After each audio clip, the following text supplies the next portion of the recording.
Today I'll be reviewing this really important device that you should have in your home. This is a smoke and carbon monoxide monitor. So this monitor is supposed to detect and keep your home safe from any carbon monoxide. So I'm going to go ahead and unbox it, show you what it looks like.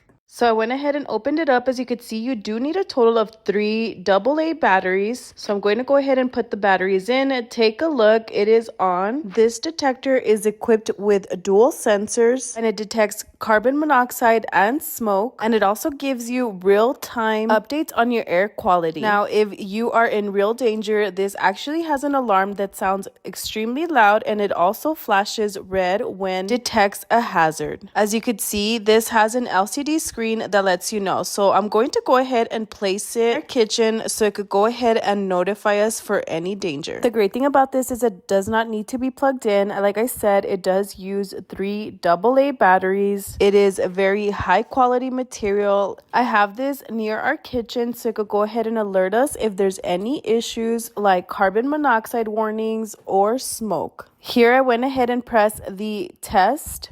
And I'm not going to play, but it does play a loud alarm along with the flashing red throughout the LCD screen. Overall, if you're looking for a carbon monoxide smoke detector, I would definitely recommend.